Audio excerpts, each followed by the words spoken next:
Morning, sewing friends. Today's Friday, June 7th, and I'm plugging away at this Topsy Turvy doll. That's Elsa's face there. Here's Anna's face. And this morning, what I've done so far, I've been working on the doll for about an hour and a half this morning. I think, oh yes, the first task I did was I took the top of the dress off, or you could call it a shirt. I took that off and I trimmed my seam allowances so that I could get the shirt on better. And then when I put the shirt back on, what I did was I tucked in the cuffs using the, what do I call these? The locking forceps. That was helpful to just tuck in those little cuffs. So I had clean edges. And I used my Milner's needle, which, oh, I love using these. It was very, very helpful because because it's so thin, it's able to curve. They start off straight, but as I use them more and more, because they're such thin metal, it's able to curve, and then I'm able to, get in there and make my tiny stitches. So that's what I did. And so far I've been having luck today with threading them, because that's always the trouble with using the Milner's needles. And then I top stitched by hand down this collar, and I did some whip stitches to close off that raw edge there. And I top stitched across, alternating between a running stitch and a back stitch, just trying to get all that nice and clean tucked in. And I did that there. I did some whip stitches on the top here. The seams busted a bit, but I whip stitched it so it's all closed up and secured. So that's done. I'm admiring, because as I'm moving her around, I'm like, oh, that's Elsa, because I think she's really coming together well. And I just keep on telling myself, just keep going, just keep going. Is it Dory? Yeah, Dory from Finding Nemo. It says, just keep swimming, just keep swimming. I'm about to do the stitching of the back of the dress, and I thought I would show you how I'm going to do that. I think I've decided to do ladder stitch, and so I'll show you how I do ladder stitch. I think I'm going to start up at the top here, because to me that's most important, that that stays in line with itself, although the hair is going to be covering it. So I'm going to take out my pin, and I'm going to start by inserting my thread. I've already done a knot on this, and the first couple stitches may be a little rough. So to do ladder stitch, you insert your needle on the inside edge of the fabric, and with a Milner's needle it's a lot easier because it doesn't take as much force to prick into that fabric. And then you prick into the opposite edge and pick that up, and that's what you could consider one ladder rung. Okay. And it's not essential to tighten it up right away. It's really cool if you ever look at a YouTube tutorial where they tighten up all the stitches all at the very end, but that doesn't always work out so well, because one or two stitches early on in the project may get hung up. So I'm going to make a couple of stitches, and then I'll tighten it up, because I don't want to wait till the end and have the thread bunch up and knot up on itself. Here, I'll zoom in a bit. Let's see here. There we go. Okay. Oh, you can see my first 3 rungs there. Okay, I've got 3. So I think I can go ahead and tighten it up. See? That's really satisfying to see those tighten up. So I'll do a couple more stitches so you can see how I do this. Again, the Milner's needle is fantastic because it bends quite easily, so it allows me to tuck in there and pick up the material. And that I treat it like, in this sense, it's like a upholstery needle, because it is curved. Another bit that I just thought I should share as part of this video is, and I had to remind myself about this. Okay, so for a gathering stitch, I'm not sewing the bits of fabric together like this at all. It's more that I am creating a pseudo casing that's going to allow all of this fabric to be gathered up. So when I started sewing, after I righted myself and pulled out the stitches I was incorrectly sewing, you're going to, at the end, be pulling the bobbin thread to shrink all the fabric up, which in this case is actually the one on the reverse, but that's just fine. You can see here that that's going to be easy to gather because it's so loose, and that's the purpose of it. All right, so now here's the fun part, is I'm going to gather up the stitches on the skirt of the doll. And so how I do that is I'm going to pull what was the bobbin thread. And this is going to be so cool. See that gather up. And I'm just going to move the gathers around so that they'll be evenly distributed around the perimeter. I do wonder why I got a bit of a thread knot there. Oh, it's just gathering. Okay. So I'm doing all of this, moving the gathers around. And so it's important to not back tack and to not sew on top of your circumference when you went around. Don't sew on top of that, because from either side I can do this gathering and distribute that. So like really large running stitches. I fixed the skirt or dress, whichever we want to call it, all around her so that it's not going to come off and the height isn't going to change. I used the tails of my thread from the gathering, as well as an extra bit of thread, and then I tied it off really nice and secure. I went ahead and I measured what is the measurement of this waist at this point, an outside measurement, and using my sewing tape, that's 8 inches. And with factoring in a 1/4 inch seam allowance to the left and right of this front panel, I figured out that I should have a piece of material that's 2.5 inches wide, and I'm thinking about 1.5 inches low, below here, so that my little belt piece will end just about down here. So I cut my scrap of fabric, and now I'm going to play around with it to make that V, which I kind of feel like I'm making a quilting square right now. And I'll probably roll this in, in order to do this bit.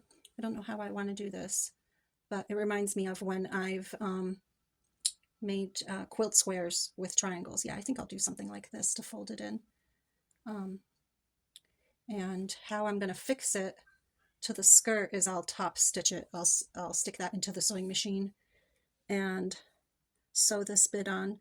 So if I use, that'll look fine. You know what I think I'll do is maybe a decorative top stitch along the perimeter here. And yeah, I think I'll make the belt with decorative top stitching. I top stitched the bit of the apron piece, we'll call it that, that piece there. I made a belt, sort of a piece. It was 1 inch wide, and I think it was about 6.5 inches long, just to make sure that I wouldn't run out of material when I put it around her. And so 1 inch wide, and then I folded it in the middle, folded both ends in. I top stitched it at 2.0 stitch length. I'm going to fix this on and pin this on and stitch it, probably using ladder stitch. And I'll see if I have any, well, I guess my best bet would be to stick with the blue thread, just in case if I poke it up onto the top once in a while, it won't be detrimental to see that. But this will go around like this. And yep, so I've got a little bit extra, which is great. And I'll just tuck that in. Fixed on the belt, I used a combination of running stitches and back tacking sort of stitches, and put that all along the front. I can see that it's a little bit wonky, but I'm just going to keep plugging along. So I went all the way around the top circumference. I used like a hidden whip stitch / ladder stitch to stitch these two bits together. Got that piece on, then went back around the other way and fixed on the bottom of the belt. Okay, so I'm designing what this cape is going to look like for Elsa, and I decided that it's going to be 12.5 inches long, so from here down, and it's going to be 17 inches around at its greatest, which I'm treating is this bottom corner here on the left. And for the neck of it, I've already done a miscut, so this is sort of my second attempt, but not quite second. Okay, so this neck, the collar of the cape, is going to be 4.5 inches wide. So I'm going to mark that. Okay. Oh, but I got to divide that by 2. So 4.5, so that's 2.25. Okay.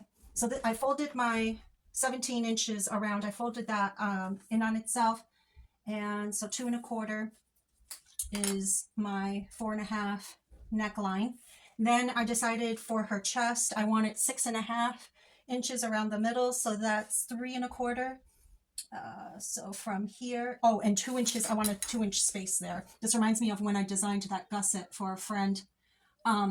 She needed larger armholes, so I used rise over run using math. Who would have known that I would have been using my geometry for sewing? Okay, so I said 3.25. 3.25 is half of 6.5. Okay, so that there gives me my slope of how I want to cut this material for this cape. And then I'm going to connect the dots, so to speak, down to that bottom edge. Let's see here. I don't want to get all wonky. Okay. All right. So that's going to be my cape. I'm going to cut along that line there.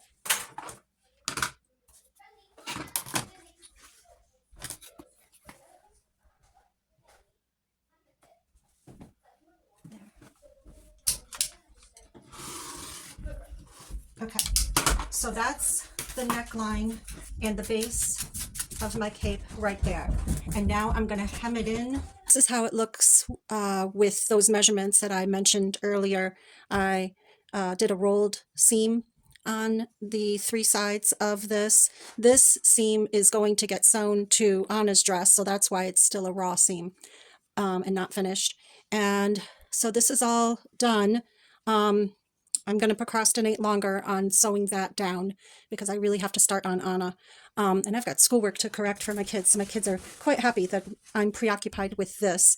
So what I'm telling myself is I'm going to design Anna's, so she's done. I'm enough there. Okay, so Anna, I need to figure out measurements for each of her panels. I'm going to sew it. You could call it stripes or panels.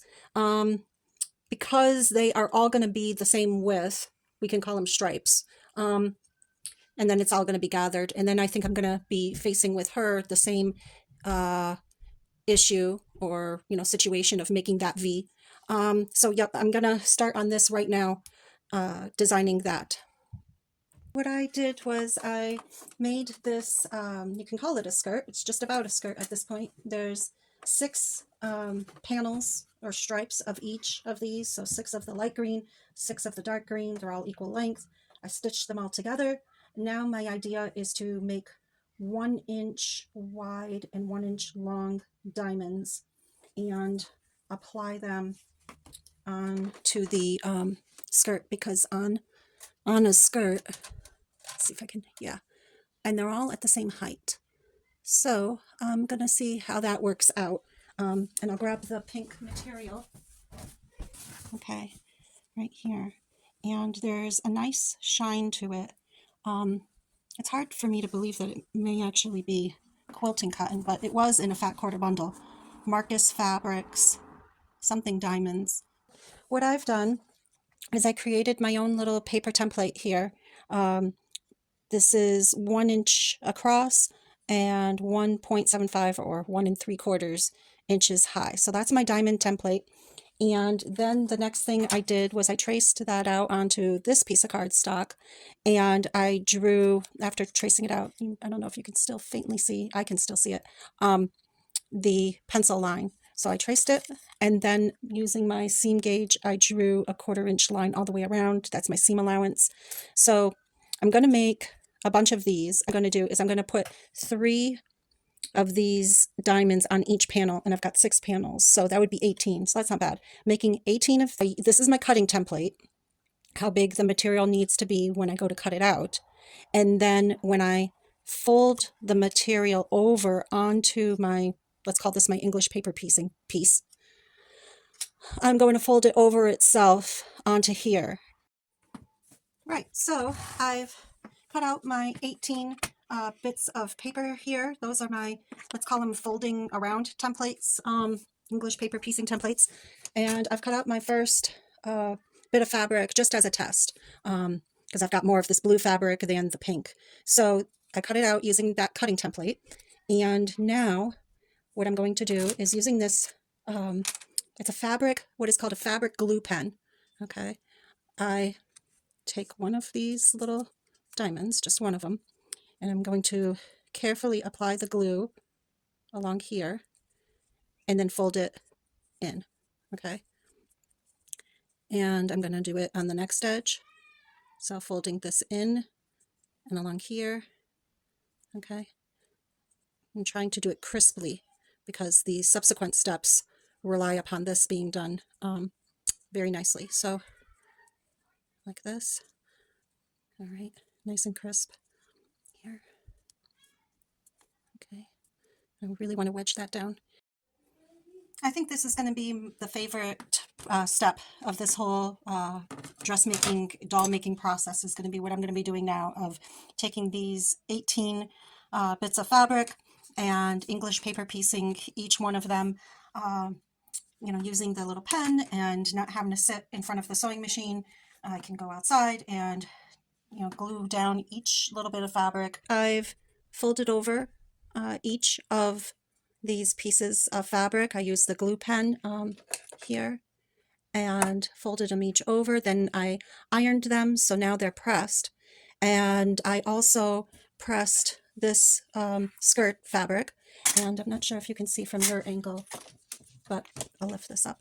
I drew in 3 lines here and up there, and those are the lines that I will use to affix each of these diamonds. So I will use those lines like that. Okay, and I will use top stitching thread. I decided I'll use this type of thread here to top stitch each one of these diamonds on. Now what I need to do now, I'll use a seam ripper just to gently maneuver the paper out, and I just want to pop out the paper. I don't necessarily need to unfold the fabric. It would be fantastic if the fabric stays glued to each other at the points. If it doesn't, that's okay, but I just want to pop out the paper. Let's see if I can do that without unhinging all of the crisp edges. Now, there are some papers that are dissolvable, but this is not one of those types. This was just cardstock. That was my dog. Well, one of them just sighed in the background. There we go. I popped it out.